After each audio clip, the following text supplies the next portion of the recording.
अब एग्जाम्पल आपके सामने है, example 36। Wallet Power Limited is running a coal-based power plant project in Pakistan. The company has built its plant in an area which contains large reserves of coal. The company has signed a 20 years agreement.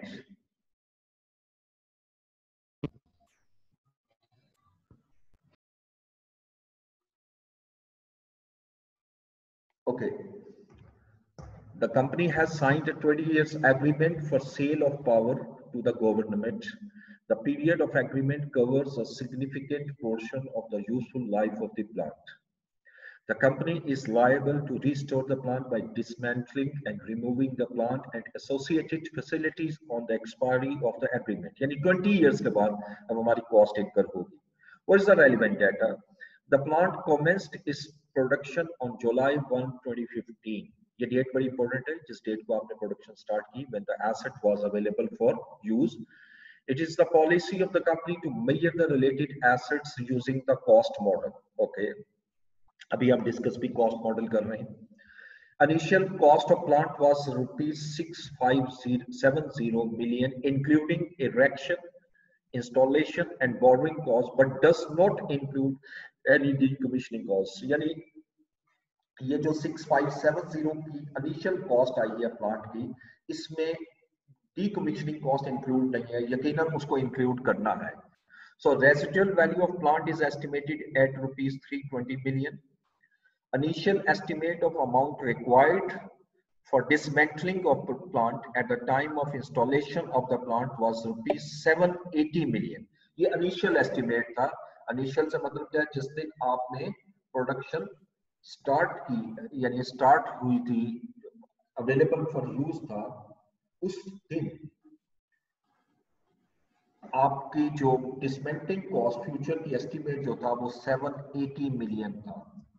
However, such estimate was reviewed as on June 30, 2016. जरा देखते हैं कितने सालों के बाद हुआ. पहला साल ये है क्योंकि 1 जुलाई 2015 को अगर मेरी प्रोडक्शन स्टार्ट हो रही है तो 30 जून 2016 को मेरा अकाउंटिंग ईयर क्लोज हो गया. तो इसका मतलब है कि ये एस्टिमेट एक साल के बाद हुआ.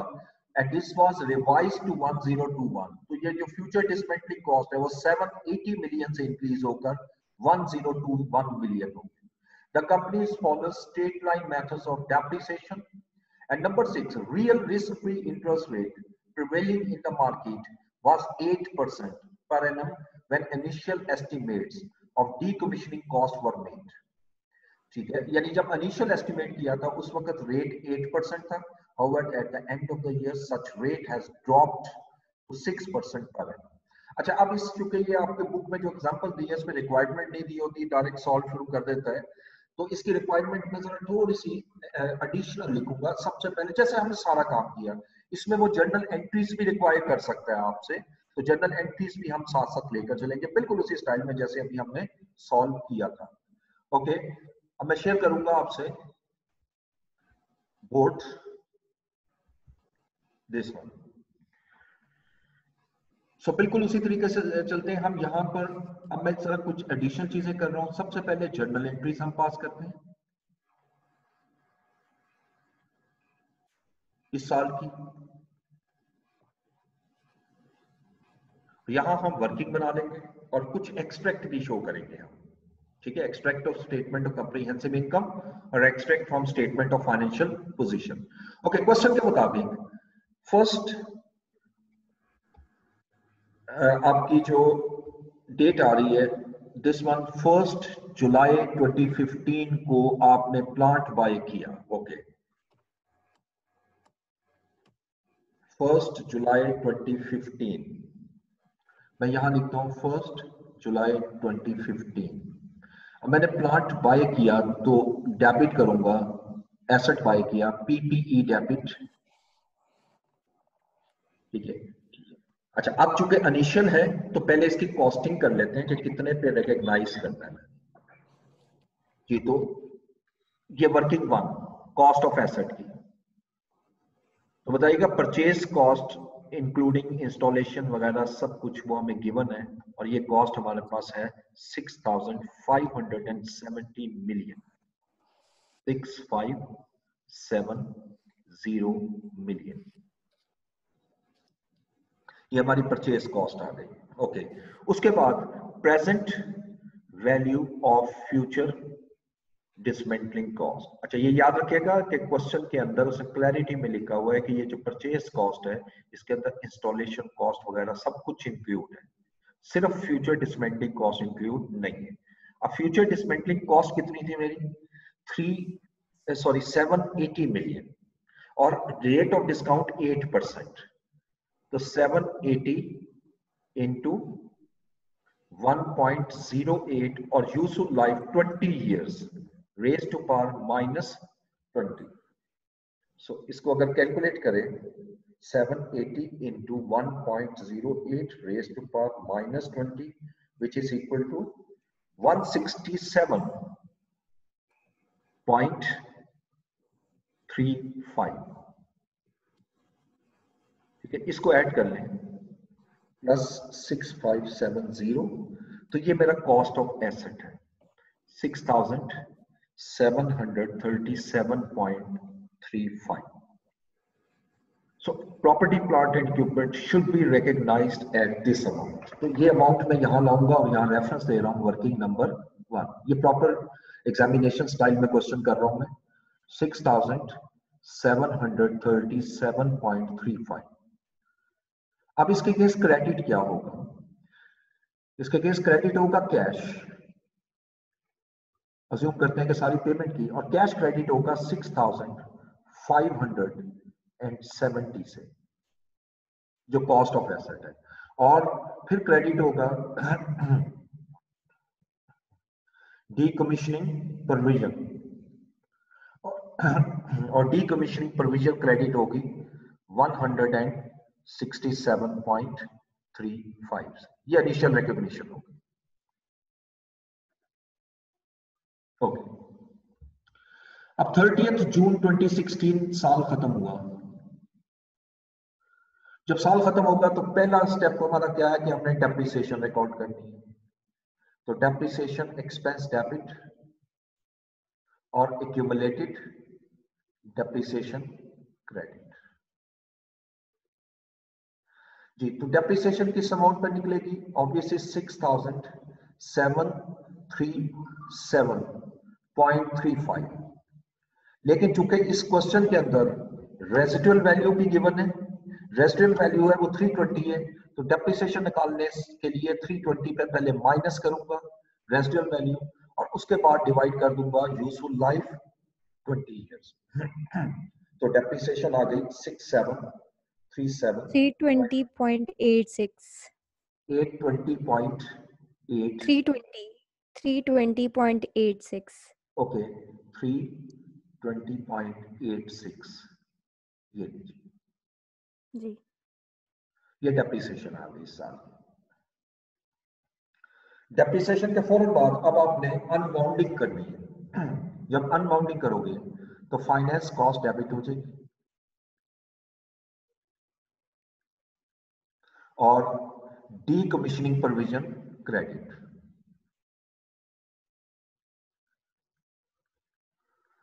अच्छा, अब ये डीकमीशनिंग प्रोविजन पे जो अनबाउंडिंग होगी वो ऑब्वियसली लाइबिलिटी की अमाउंट लूंगा जो ऊपर हमने कैलकुलेट की है 167.35, और इसका अनबाउंडिंग करेंगे कितने परसेंट पर? 8% पर, क्योंकि अभी चेंज नहीं अप्लाई कर रहा। जब 8% पे कैलकुलेट करें तो कितनी अमाउंट आएगी जी? 13.38 13.38। ओके, इतनी अमाउंट से मेरी डीकमीशनिंग प्रोविजन इंक्रीज हो जाएगी। अब मैंने यहाँ एक एंट्री की स्पेस छोड़नी है, और ये कौन सी एंट्री है जो इंक्रीज या डिक्रीज इन प्रोविजन होगी। अब उसकी वर्किंग के लिए मैंने एक स्टाइल बताया था, उसी स्टाइल को हम यूज करेंगे वर्किंग टू। मैं यहाँ पर पहले लेता हूँ पीपीई और दूसरा कॉलम ले लेता हूँ डीकमीशनिंग प्रोविजन। तो मैं इनके बैलेंस लेकर आता हूं, बैलेंस एज एट 1 जनवरी 2015, 1 जनवरी 2015 को प्रॉपर्टी प्लांट एंड इक्विपमेंट का बैलेंस था 3767.35 और डीकमीशनिंग प्रोविजन इसका जो बैलेंस आ रहा था मेरे पास 167.35। अब ड्यूरिंग द ईयर मैंने डेप्रिसिएशन रिकॉर्ड की, डेप्रिसिएशन की वजह से प्रॉपर्टी प्लांट एंड इक्विपमेंट का बैलेंस कम हो जाएगा और ये कम होगा 320.86 से। और फिर फाइनेंस कॉस्ट रिकॉग्नाइज की मैंने और फाइनेंस कॉस्ट जो है वो 13.38 से प्लस हो जाएगी प्रोविजन में, इससे हमारी प्रोविजन की अमाउंट। अब इसके बाद हम टोटल करते हैं तो क्या अमाउंट आती है, सर कैलकुलेट कीजिएगा। प्रॉपर्टी प्लांट एंड इक्विपमेंट की वैल्यू 641.6.49 6.49 जी, और ये 180.73 जी। ओके। अब इसके बाद हमने स्पेस छोड़नी है और वर्किंग 3 में आना है, सिर्फ थोड़ी सी स्पेस इंक्रीज और डिक्रीज इन लायबिलिटी। अब मैं आज की डेट में दोबारा present value of future dismantling cost calculate करता हूं। अच्छा, अब आज की डेट में जो मेरी फ्यूचर डिसमेंटलिंग कॉस्ट है वो चेंज होकर 1021 हो गई, यानी 1021 इनटू, और डिस्काउंट रेट पहले 8% था, अब उसने क्वेश्चन में कहा है कि मार्केट रेट ड्रॉप होकर 6% पे चला गया, तो यानी 1.06, और raise to power 20 years life थी, 1 साल गुजर चुका है, अब 19 इयर्स रह गई, मैं इसको रेज टू पार 19 करता हूं। तो अब इसको कैलकुलेट कीजिएगा कितनी अमाउंट आएगी। 337.45 ओके, ये present value of future dismantling cost आ गई। और इस वक्त बैलेंस क्या है प्रोविजन का, जो वर्किंग 1 में आपको नजर आएगा, बैलेंस जो वर्किंग 2 में 180.73। so it is obvious that there is an increase in provision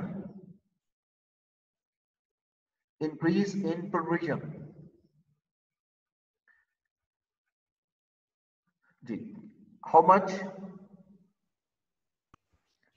156.72 this is increase in provision, और ये इंक्रीज इन प्रोविजन की मैं एंट्री पास करूंगा 30 जून 2016 को, और ये एंट्री क्या होगी, चूंकि इंक्रीज हो रही प्रोविजन और प्रोविजन का बैलेंस क्रेडिट होता है तो ये मजीद क्रेडिट होगा, तो फिर डेबिट किसे करूंगा, obviously property plant and equipment को, यानी स्टैंडर्ड के मुताबिक मुझे पीपीई को डेबिट करना है और डीकमीशनिंग प्रोविजन को क्रेडिट करना है, because there is an increase in provision, और ये अमाउंट आ रही है 156.72।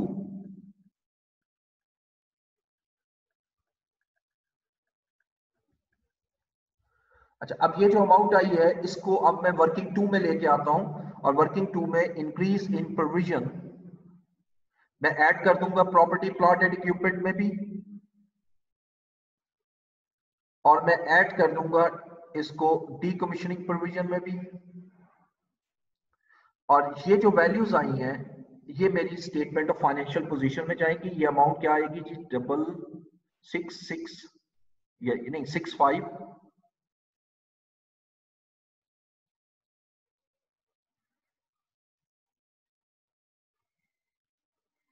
Am I right?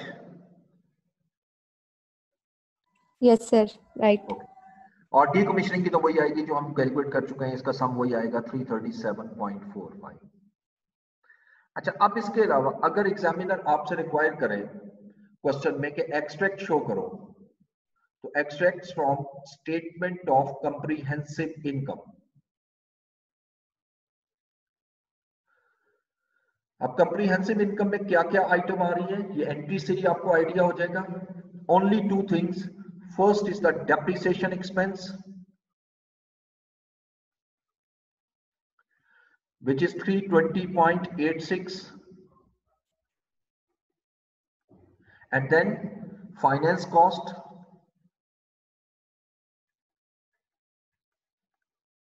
and finance cost is 13.38. ये भी माइनस में लिखा इसलिए कि ये दोनों एक्सपेंस है।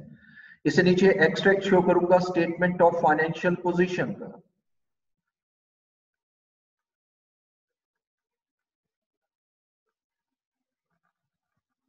इसमें नॉन करंट एसेट दो ही चीजें आनी है, नॉन करंट एसेट,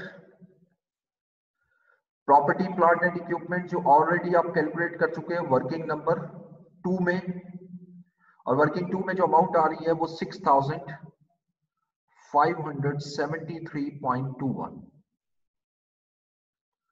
और फिर नॉन करंट लाइबिलिटीज में आऊंगा और यहां लिखूंगा डीकमीशनिंग प्रोविजन,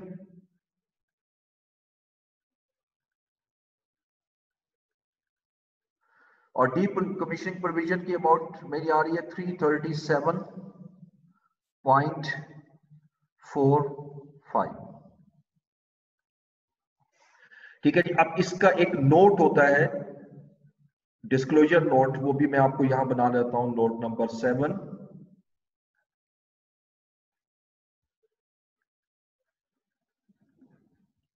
नोट नंबर 7 में आप डीकमीशनिंग प्रोविजन का ओपनिंग बैलेंस लाएंगे। इसमें आपने रिकंसिलिएशन शो करनी होती है कि ओपनिंग बैलेंस क्या था और क्लोजिंग बैलेंस क्या है। ओपनिंग बैलेंस तो यकीनी बात है इस साल का 0 था, क्योंकि 0 क्यों था? क्योंकि ये 1 जुलाई को आपने डीकमीशनिंग रिकॉग्नाइज की है। मैं पहले लिखूंगा रिकॉग्निशन ऑफ, रिकॉग्निशन की है प्रोविजन की कितनी अमाउंट 167.53, फिर जितनी अनवाउंडिंग की है वो आपकी लाइबिलिटीज में इंक्रीज होगी 13.38, एंड देन फिर जो वर्किंग 3 में आपने कैलकुलेट की है इंक्रीज इन प्रोविजन, और इसको फर्दर नोट में हम लिखते हैं, उसको जरूरत यहां पर तो नहीं है लेकिन लिखा जाता है कि ये चेंज किस वजह से आ रही है वो एक्सप्लेन करना होता है। तो यहाँ तो हम सिर्फ चूंकि न्यूमेरिक की सर्च पोर्शन कर रहे हैं तो 156.72, तो अगर इसको प्लस करें तो ये वही अमाउंट आएगी। एक्चुअली ये वही वर्किंग है लेकिन डिस्क्लोजर एक प्रॉपर शो करना होता है, इसलिए 337.45। सो प्लीज रिमेंबर कि एग्जामिनर इसमें 3 चीजें रिक्वायर कर सकता है, जर्नल एंट्रीज, एक्सट्रैक्ट, और वर्किंग इसकी इसी स्टाइल में होगी। और मेरा ख्याल है कि आप इसको कॉस्ट मॉडल को अच्छी तरह अंडरस्टैंड कर गए। कोई क्वेश्चन है कॉस्ट मॉडल के हवाले से तो डिस्कस करें, मैं फिर रीवैल्यूएशन मॉडल में जो मूव करूं। सर ये जो वर्किंग 3 में आपने प्रेजेंट वैल्यू निकाली है सर, ये थोड़ा बता दें दोबारा। जी मैं दोबारा बता देता हूँ। देखो आज की डेट में, आज जो डेट है ना इस क्वेश्चन के मुताबिक वो 30 जून 2016 है। आज हमने दोबारा एस्टिमेट किया तो क्वेश्चन में वो लिखता है कि हमने एस्टिमेट किया तो वो future dismantling cost has significantly changed. पहले हमने एस्टिमेट लगाया था कि फ्यूचर डिस्मेंटलिंग कॉस्ट 780 होगी, और आज आपने एस्टिमेट लगाया कि जी ये 1021 होगी। तो जो आज का एस्टिमेट है मैं उसको लूंगा, 1021 की अमाउंट ली मैंने दिस वन, और फिर उसको डिस्काउंटिंग की। अच्छा जब डिस्काउंटिंग करूंगा तो फिर रेट भी आज का ही यूज करूंगा। तो पहले रेट 8% था और आज का रेट 6% है, तो मैंने 6% लिया, और फिर रेज टू पावर -19 क्यों किया? क्योंकि 1 साल गुजर चुका है। अब जो डिसमेंटलिंग कॉस्ट है वो मैंने आफ्टर 19 ईयर्स इनकर करनी है, तो 1 साल गुजर चुका है, इसलिए रेज टू पावर -19 करेंगे तो ये हमारी वैल्यू आ जाएगी लायबिलिटी। ठीक है जी। और उसके बाद तो खैर सिंपल है, उसके बाद ओपनिंग बैलेंस से इसका डिफरेंस देखेंगे और इंक्रीज और डिक्रीज कैलकुलेट करेंगे। और कोई स्टूडेंट क्वेश्चन करना चाहे?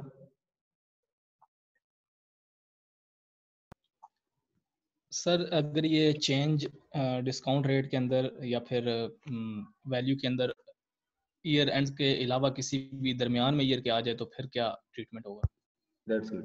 अच्छा अभी हम जो एग्जांपल करेंगे ना, 3 एग्जांपल करनी है और मुझे लगता है कि आज के लेक्चर में हम इसको मुकम्मल नहीं कर पाएंगे। तो 36, 37, 38 बल्कि 4 एग्जांपल है आपके बुक में, तो मैं चाह रहा हूँ 3 करवाऊं। 36 कॉस्ट से रिलेट करती है जो अभी मैंने आपके सामने की, ठीक है जी। और 37 जो है वो आपकी रीवैल्यूएशन से रिलेट करती है, ठीक है। और 38 जो है वो आपका क्वेश्चन जो आप कर रहे हो ना, वो उससे रिलेट करती है। उसमें ट्रीटमेंट यही रहना है, बहरहाल वो करेंगे तो फिर भी आपको समझ आ जाएगी, लेकिन ट्रीटमेंट यही रहना है। लेकिन उसमें सिर्फ ये देखना है कि जिस डेट को चेंज आ रही है, पहले उस डेट तक की डेप्रिसिएशन रिकॉर्ड करनी है और उस डेट तक की फाइनेंस कॉस्ट रिकॉर्ड करनी है, और फिर आपने इंक्रीज और डिक्रीज का इफेक्ट लाना है, और फिर फर्दर आगे आपने डेप्रिसिएशन रिकॉर्ड करनी है। बहरहाल वो एग्जांपल 38 हम करेंगे, इंशाल्लाह आपको अंडरस्टैंड हो जाएगा। तो इस एग्जांपल में कोई और प्रॉब्लम तो नहीं आई आपको? क्लियर हुआ? Yes sir. Okay good. अच्छा, अब चूंकि आपको बच्चों आपको मालूम है कि एग्जामिनेशन डेट्स आ चुकी हैं, फाइनल हो चुकी हैं, तो इसलिए प्लीज साथ साथ आपने इसको पढ़ना है। क्योंकि अब हम फिजिकली तो अवेलेबल नहीं, हम नहीं आ सकते, तो कम से कम ऑनलाइन ही हम इसको किसी तरह इफेक्टिव बना लें। तो इसलिए कोशिश ये किया करें कि जो लेक्चर हो उसको दोबारा आप बैठकर आप नोट किया करें, ठीक है, प्रॉपर्ली जिस तरह क्लास में बैठ के नोट करते हैं उसको नोट किया करें। मैं ये शेयर भी कर दिया करता हूँ, तो आप इसको जरा पढ़ें, दोबारा प्रैक्टिस करें। सिर्फ प्रैक्टिस से F2 आएगी, जितनी प्रैक्टिस करोगे प्रेजेंटेशन उतनी अच्छी होगी। अभी थोड़ा सा आगे मूव करूंगा तो मैं आपसे आपकी प्रेजेंटेशन चेक भी करूंगा through giving a question, providing question कि ये करो और मुझे भेजो, ताकि मैं प्रेजेंटेशन चेक कर सकूं। ठीक है जी। अब मैं आता हूं जी न्यू स्लाइड की तरफ, एंड दिस वन, इसी स्लाइड में अभी 2 रूल और है, उसको सिर्फ समझना है, वो कोई कैलकुलेशन नहीं है, वो जरा देख लें। नंबर 2, अभी तो हमने पहला किया था, the amount deducted from the cost of asset can not exceed it's carrying amount. If the decrease in liability exceeds the carrying amount of asset, the excess is recognized immediately in profit or loss. अब ये बड़ी interesting situation है, ऐसा chances possibility बहुत कम है, लेकिन फिर भी आपने माइंड में रखना है कि ये पॉसिबिलिटी हो सकती है जी। प्लीज मैं स्लाइड देखिए फर्ज करें आपका जो एसेट है ना, अभी तो हमने पढ़ा है पीपीई, उसकी कैरिंग वैल्यू जो है WDV बिफोर दिस चेंज वो 60 मिलियन आ रही है, और वो कह रहा है amount deducting from cost and can exceeds carrying amount. ठीक है, अब मैं डिक्रीज इन लायबिलिटी कैलकुलेट करता हूं, यानी इतनी ज्यादा चेंज आती है कि मेरी डिक्रीज इन लायबिलिटी जो है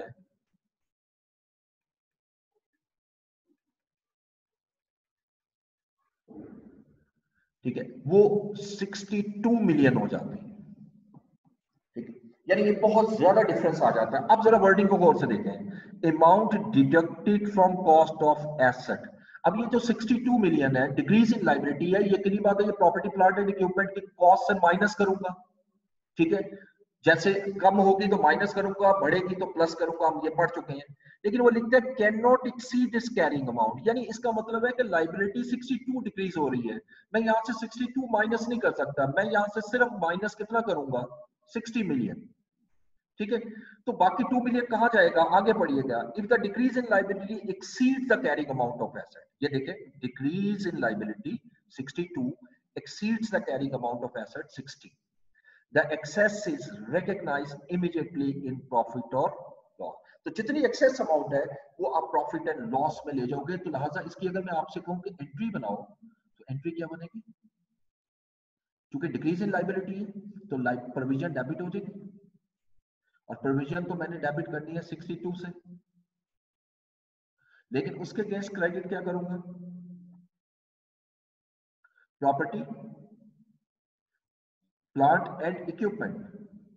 लेकिन प्रॉपर्टी प्लांट एंड इक्विपमेंट तो मैं क्रेडिट कर सकता हूं सिर्फ कितनी अमाउंट से, 60 से, क्योंकि कैरिंग अमाउंट है ही 60, और वो स्टैंडर्ड के रूल के मुताबिक जो रिमेनिंग अमाउंट है that will be charge to credited to profit and loss account. ठीक है, लेकिन ये बहुत रेयर केस हो सकता है अगर ऐसी सिचुएशन हो कि जहां कैरिंग अमाउंट बहुत कम हो और लायबिलिटीज की अमाउंट एक्सीड कर रहे हैं। ठीक है, अब इसे आगे चलिएगा, next third, if the adjustment results in addition to cost of asset, यानी अगर कोई ऐसी आप एडजस्टमेंट कर रहे हैं जिसे कॉस्ट ऑफ एसेट में आप उस चीज को ऐड कर रहे हैं, और याद रखिएगा कि कॉस्ट ऑफ एसेट में ऐड कब होता है, जब इंक्रीज इन लायबिलिटी हो। इन अदर वर्ड्स ये इंक्रीज इन प्रोविजन है, जो इंक्रीज इन प्रोविजन है वो कॉस्ट ऑफ एसेट में जाकर ऐड होगी, ये आप पढ़ चुके हैं। Entity consider whether there is an indication that the new carrying amount, new carrying amount कौन सी है? जिसके अंदर प्रोविजन ऐड हुई है, ऑफ द एसेट में not be fully recoverable. If there is such an indication, the entity tests the asset for impairment by estimating its recoverable amount and accounts for any impairment loss in accordance with IAS 36 impairment of assets. So always remember कि जिस वक्त आप asset की cost में add कर देते हो, देखो PPE की जो WDV है वो मेरे पास आ रही है 600 मिलियन, और यहां से इंक्रीज इन लाइबिलिटी होती है, इंक्रीज इन प्रोविजन, और इंक्रीज इन प्रोविजन मेरी आ रही है 100 मिलियन. अब इसका मतलब ये टोटल 700 मिलियन हो गया. अब अगर कोई ऐसी इंडिकेशन आ रही है जिससे हमें ये आइडिया हो रहा है कि 700 can not be recovered over a useful life of asset, तो फिर आप इस पे इंपेयरमेंट टेस्ट लगाएंगे. IAS 36 के थ्रू मैं रिकवरेबल अमाउंट कैलकुलेट करूंगा. अब और अगर रिकवरेबल अमाउंट मेरी 690 है, तो इसका मतलब एसेट ओवर स्टेट हो रहा है, तो फिर मैं 10 मिलियन का बकायदा लॉस रिकॉग्नाइज करूंगा, and this loss is considered as impairment loss.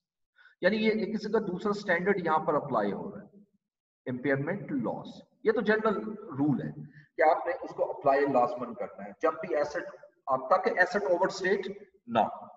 ठीक है, ये हमारा कॉस्ट मॉडल से रिलेटेड सारी चीजें थी. अब मैं मूव करूंगा रीवैल्यूएशन मॉडल. ये थोड़ा सा कैलकुलेशन में ट्रिकी है, लेकिन ये सारे वही रूल हैं जो रीवैल्यूएशन में पढ़े. जो आप कोई एसेट रीवैल्यू करते हो तो जो रूल वो पढ़े तकरीबन वही रूल है. तो नेक्स्ट स्लाइड में मैं मूव कर रहा हूं. इसमें इंक्रीज और डिक्रीज दो चीजें हमने डिस्कस करनी है. तो सबसे पहली चीज देखिएगा, decrease in provision is recognized in other comprehensive income. यानी पहले तो हमने पढ़ा था कि डिक्रीज इन प्रोविजन जो है वो आपकी प्रॉपर्टी प्लांट एंड इक्विपमेंट की कॉस्ट में से माइनस होगी. ठीक है, यहां वो लिख रहा है is recognised in other comprehensive income, क्योंकि ये मॉडल कौन सा है? Revaluation, and increases the revaluation surplus.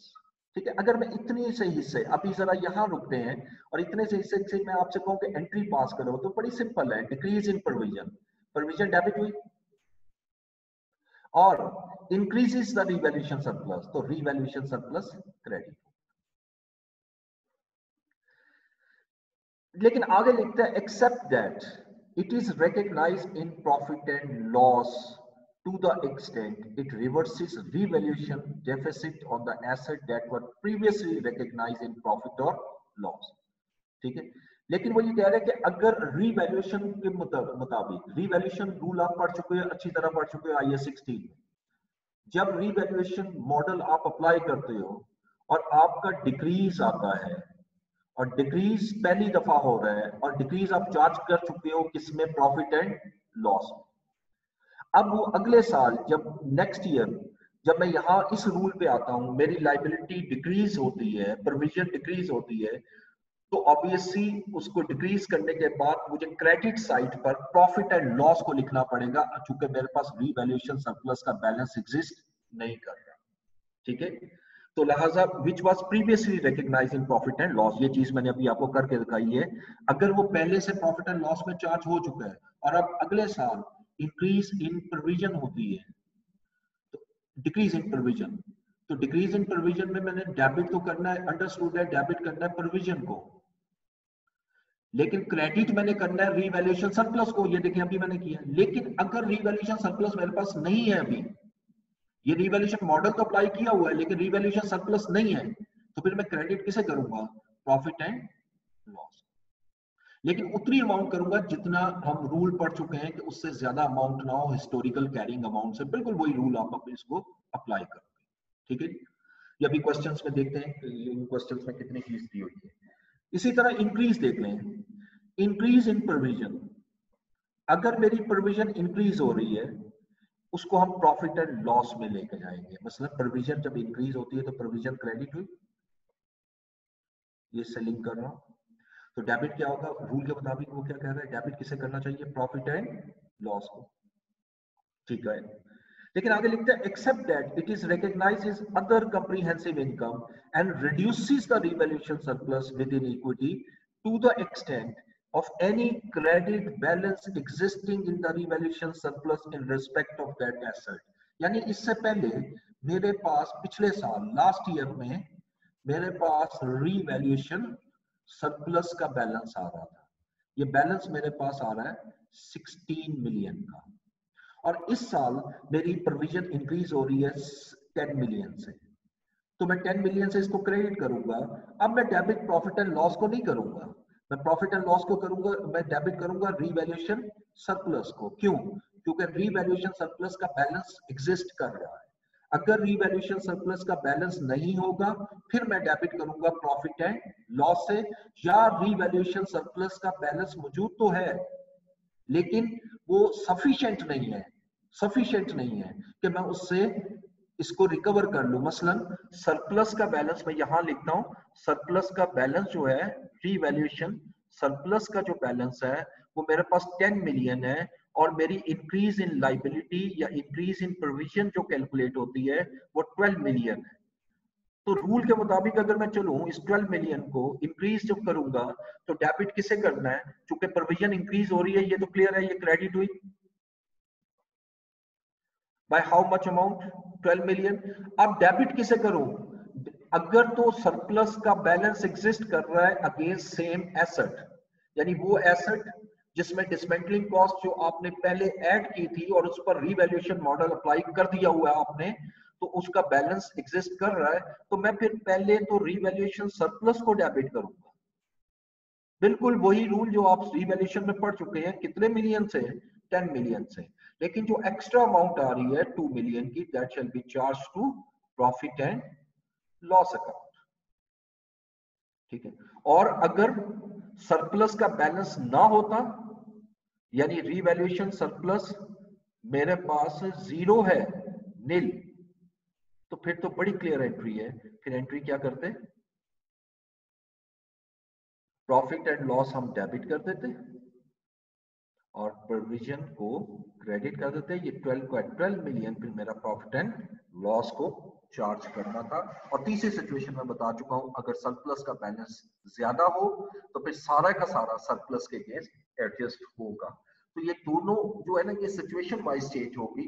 अब इसमें जो क्वेश्चन आपको एग्जामिनेशन में देगा वो कोई एक सिचुएशन एक टाइप में वो दे सकता है, क्योंकि ये बहुत लेंथी कैलकुलेशन हो जाती है अगर वो पूरा क्वेश्चन दे। तो एनीहो, अब जरा हम इसको थोड़ा सा डिस्कस करते हैं क्वेश्चन में आके। ये स्लाइड लेते हैं, ये देखिए।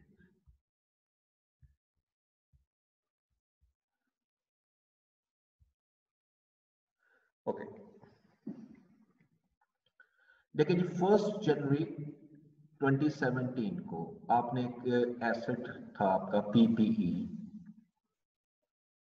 उसकी cost excluding dismantling cost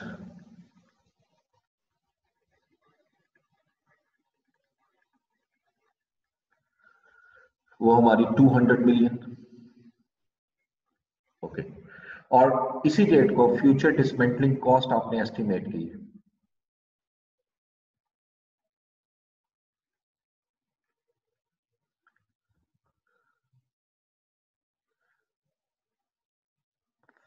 $40 million.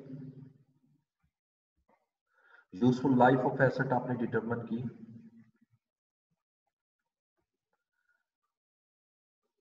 $10 years,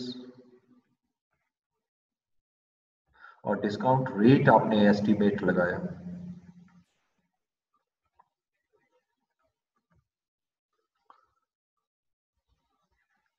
6%।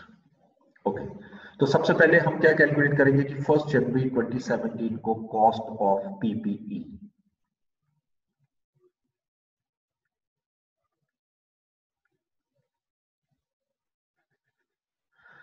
तो कॉस्ट क्या आई जी? पीपीई की जो परचेज कॉस्ट है वो तो हमें दी हुई है 200 मिलियन।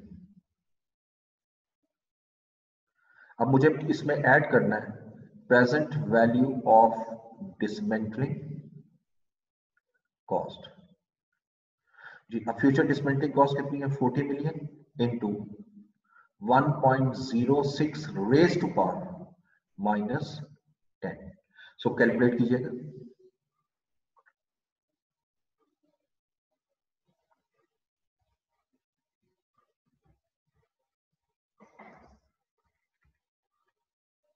$22.33. 22.33। इसको 3-4 कर दें राउंडिंग में, तो ये 222.34 कॉस्ट ऑफ एसेट होगी। अब मैं इसे तरतीब से लेके जा रहा हूं। 31 दिसंबर 2017 आपने रीवैल्यूएशन मॉडल अप्लाई कर दिया, ठीक है, लेकिन रीवैल्यूएशन से पहले मुझे डेप्रिसिएशन रिकॉर्ड करनी है। मैंने डेप्रिसिएशन रिकॉर्ड की, तो डेप्रिसिएशन मेरी कितनी आएगी? जब 222.34 divided by useful life 10 which is equal to 22.23 million. तो इस डेट को WDV कितनी हुई बिफोर रीवैल्यूएशन? अब WDV आप कैलकुलेट करते हो बिफोर रीवैल्यूएशन, तो WDV कितनी आती है जी आपकी? यानी आप कैसे कैलकुलेट करोगे? Cost of asset 222.34 minus depreciation 22.23। जी बताइए कितनी अमाउंट आई? 200.11 मिलियन, ठीक है जी। अच्छा, अब मैं रीवैल्यू करता हूं और फेयर वैल्यू आती है मेरे पास, मार्केट वैल्यू लेते हैं हम, और फेयर वैल्यू हमारे पास सपोज 250 मिलियन आती है। और एग्जामिनर ये क्वेश्चन में लिखता है जी कि फेयर वैल्यू, अच्छा अब अगले साल जाके हम चेंज करते हैं, इस साल नहीं करते हैं। तो बताइए कि इंक्रीज कितना आया? Increase in fair value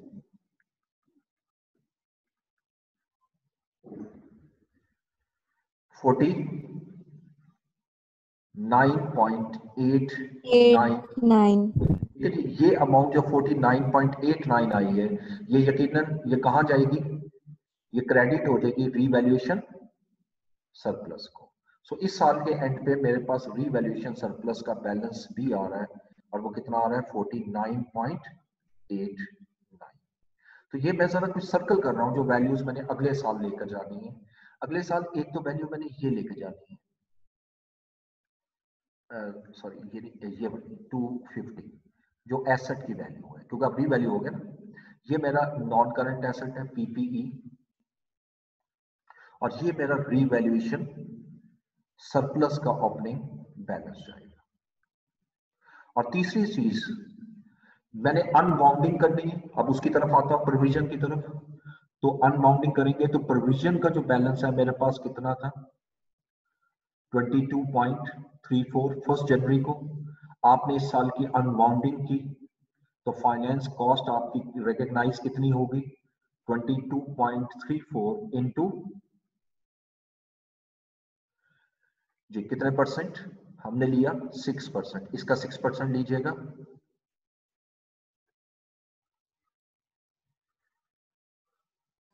1.3404।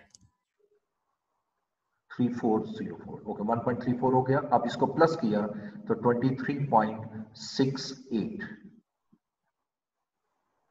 अब ये जो अमाउंट आ रही है 23.68, ये भी मेरी प्रोविजन का बैलेंस है जो अगले साल ट्रांसफर होगा। यानी ये तीन अमाउंट जो मैंने सर्कल लगाई हैं, ये अगले साल का ओपनिंग बैलेंस आएगा, ठीक है जी। अब यहां से मैं 2018 की तरफ मूव करता हूं। ओके, 2018 में अब 31 दिसंबर 2018 साल खत्म हुआ।